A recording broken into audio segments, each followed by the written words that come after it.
kuona kudai moyo wangu unakucheza. Moyo wangu unakucheza.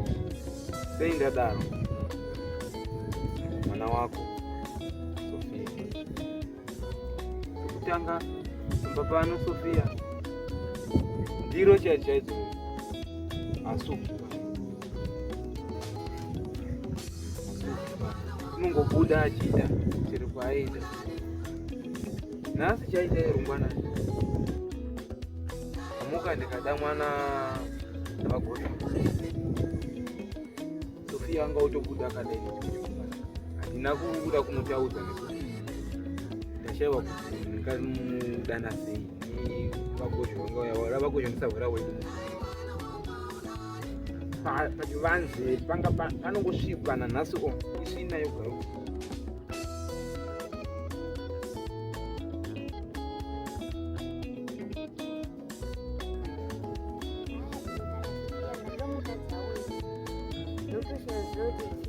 Ndatomutadza kutomborova, kutombobata shangu, kutombodika, nhasi kutomboderera. Haugoni kurayira mwana. Zvinondomudiko. Ndoita kuti Iwewe ndio unofanira kugara pasi na Sophia. Mombobatawo shangu, momborova sezvo muri baba. Izvo zvuri. Handitombozivi. Ndakomuka makuseni kangono wacho. Idzodzo mai Sophia ndio nyaya dzamuramba. Motomborayirawo nekuti tese tiri Pano vaviri. ndio nyaya dzamuramba. Motombobata shangu. Asi iwe kana waizviita uchiri musikana, mwana wako unodaro. Kuti hana kutodza imi.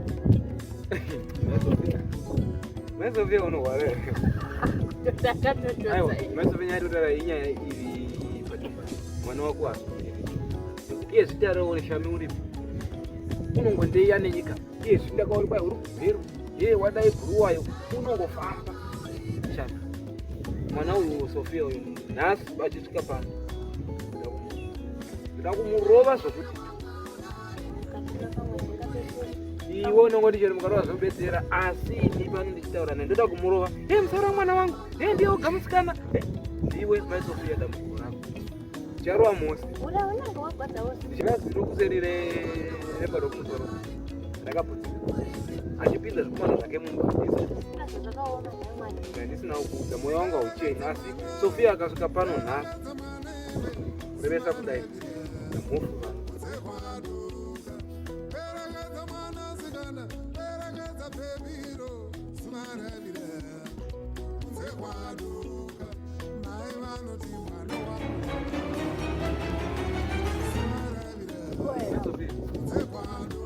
Mashuranda ndichiudza pano oyo mwana wako vanomona mabasa emwana wako aurayiri mwana mhani newewe iwe babano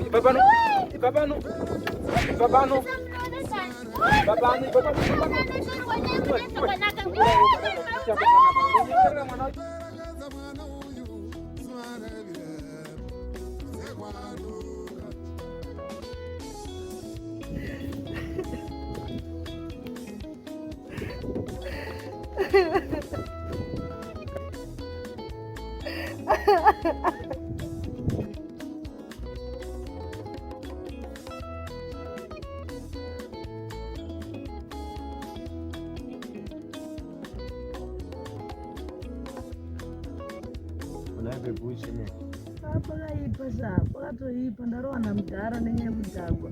Asi ndosaidzira nhasi hanzi ndinyanya zvangu kuzoanza. Azviiti zvandichiri mwana wechikoro kai ndogara newo pakudivi. Zvinoita here izvozvo? Azviiti aiwa kana. Aiwa kana. Aiwa azviiti. Azitomboiti ndichiri mwana wechikoro asi atombonyora kana form 4 ndogara nemunhu azviiti shamari. Aiwa azviiti azitomboiti kana. Aiwa kana. Saka imwe plani shamari. Para kutonendesa kunabereki wangu otonoudza kuti pana zviro ndwanyondidhakuza kuti ndahambire kunabereki wangu novaudza vanondigara nevo. Aiwa azviiti. Aiwa azviiti shamari ndozvinondidhakuza iwewe.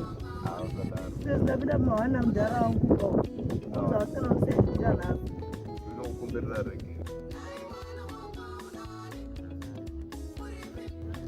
Mai Sophia, unoona mwana uyu ndamurova. Funge kuti nemarero andamuita shamu yose yaperera pamwiri wake. iwe ndo wazopedzisa pisiya handifuni kuti achazvidzokorora futi akazvidzokorora maizopera handidi kumuona pano apa panoti mushazve iro saka zvakafanana ngaye iwe maisopera iwe daivegona kundidzidzisa mudzimai wangu mwana uyu ngamuregere ndione sokuti mwedzi uno chaiwo unopera tizvinaizvo nekuti ndiwe usika kuurayira mwana wangu Asi ndinongozoona. nditerere pano chichichi naye akadhakwa asi nditadza kumubvunza kuti ndakoti school fees akatengesa mombe mbiri gore rinozve nditengesa zvokuti mudanga masara mombe ndori kwai kurodza ukaro mwana akarogwa zvinodzoka ima zviri kutopera izvezvi zvinji ndiwe nedambudziko nemwana wako pa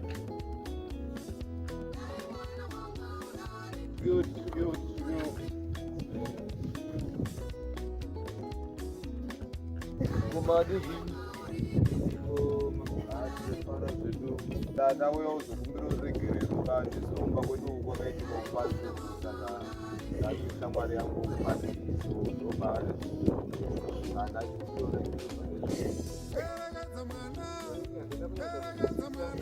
atinesirokwakune saka sahwera wangu ndakangopuka upati kutingoita yawo pati so ndo pakatanga kudzidzira utonwa udora nouti achazodhakwa palefura wewe iwe kwaiwa kamutora pasi ndakamufonera kuti ndiwe hai musikanguetwa zedepo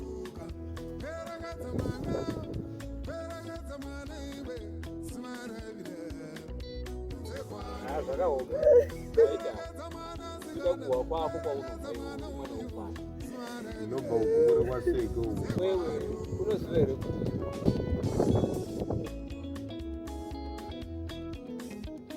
iwe kuita kuya pano Sophia uya pano ugare pasina kurumidza mani handiti kuupete banguva newe ndakati umwe do izvaunogona zvekukapira mwana kwaya ndibasa pano siya zviende unozivana here nomwana